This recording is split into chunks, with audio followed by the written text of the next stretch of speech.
So great is the fear that large doses of some vitamins can be dangerous, that some scientists are now sounding the alert about another common form of vitamin A. It's called retinol.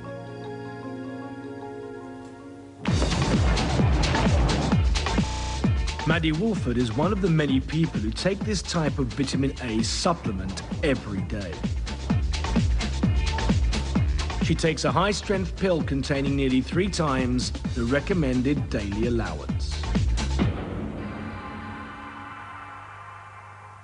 The reason I take a high-strength vitamin, to be honest, I'm not quite sure, but I thought it was probably because it had more potency and would therefore be, worth the money. Today, the safe level of vitamin A consumption is the subject of fierce debate. Patrick Holford recommends people take 2,500 micrograms, that's over 3 times the recommended daily allowance, because he is convinced that it will lead to better health. Vitamin A is absolutely essential for every single cell in the body. It helps to protect your DNA, it helps to keep your skin healthy, it helps to protect your body cells from infection. So it's an essential vitamin. You need it every day. But in recent years, evidence has emerged that suggests even this amount could be harmful. And everyone needs to think carefully about the amount of vitamin A they consume. Sweden is a prosperous country where people live long and healthy lives. But surprisingly, it has one of the world's highest rates of a debilitating disease, osteoporosis.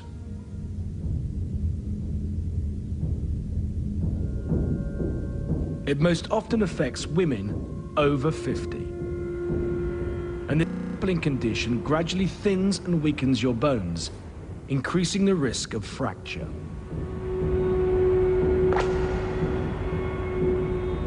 But for years, it has been a mystery why the disease is so common. When we look at known risk factors for osteoporosis, such as age, smoking, physical activity, they can partly explain why it's so common with osteoporosis and bone fractures in Sweden, but they cannot explain everything. And then, even more surprising is that we have a diet rich in calcium, which should protect our bones. So Professor Melhus began to look for another explanation. And there was something in particular about the Swedish diet that made him suspicious. It was exceptionally high in vitamin A. We eat dairy products, oily fish such as and salmon. We consume cod liver oil, vitamin supplements, all of which contain high levels of vitamin A. And on top of that, we are the only European country which fortifies low-fat dairy products with vitamin A. This triggered an alarm for Professor Melhus, because there was evidence that huge doses of vitamin A damaged animal bones. Since we knew about these harmful effects of vitamin A on animal bones, we wanted to see if this also could be occurring in humans.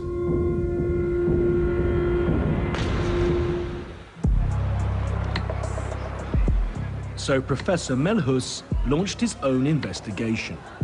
From a database of 66,000 women aged over 40, he looked for cases of bone fracture. He then checked the diet of these women to see if their vitamin A intake was particularly high. And the results seemed to confirm his suspicions. When I saw the results from our study, I was really surprised. Although I knew the experiments done in animals, it was hard to accept the fact that vitamin A, a vitamin, had negative effects on bone in humans. Professor Melhus then went further. He did a series of bone scans to work out what level of vitamin A was linked to weaker bones.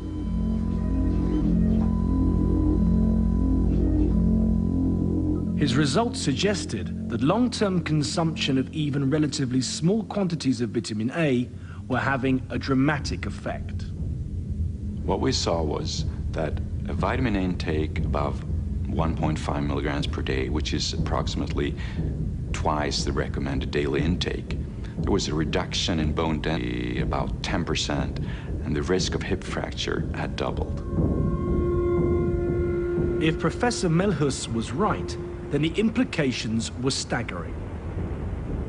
An intake of 1.5 milligrams per day is a level that can be reached from food alone. And it will be exceeded by taking just a single capsule of some high-strength vitamin A supplements. So tablets that people take every day to improve their health might actually be slowly, silently weakening their bones.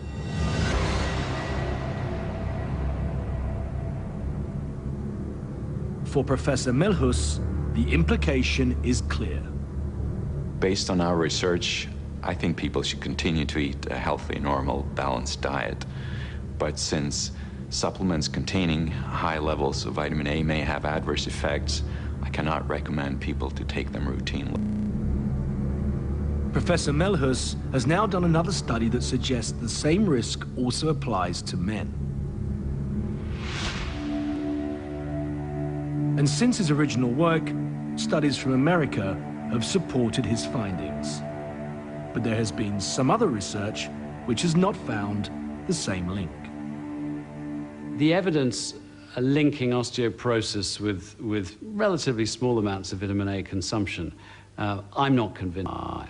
There are studies that show no such link, and it simply doesn't make sense because we're talking about levels that we could easily eat and have eaten for millions of years. But some scientists see the research very differently. Professor Andrew Rennick is a clinical pharmacologist at Southampton University and one of Britain's leading experts on vitamin safety.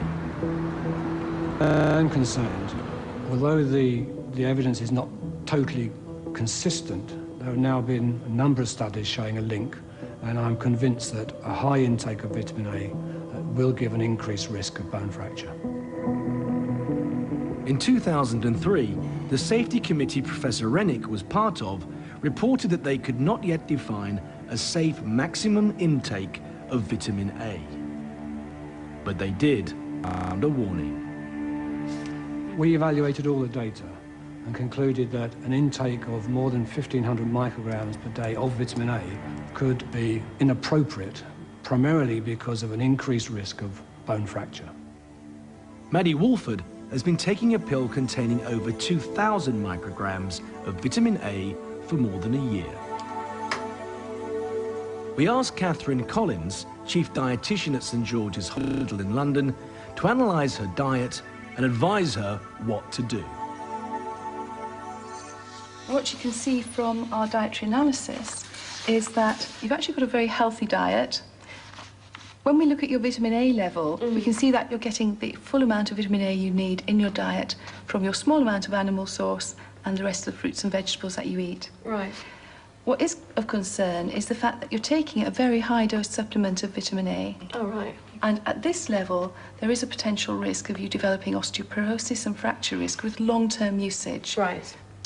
Do you think that with the amount of vitamin A I've been taking, for the length of time I've been taking it, I would have done myself any physical damage? If you've only been taking this for a year or so, it's probably fine, but it's not a supplement we'd recommend you take long-term. It certainly is associated with an increased fracture risk. I was very surprised about the link between osteoporosis and vitamin A and risk of fracture because I'd never associated vitamin A with osteoporosis. It's definitely changed my mind about taking that. I'm actually going to be stopping it as of today because it clearly doesn't do any good for me personally and it might do more harm than good.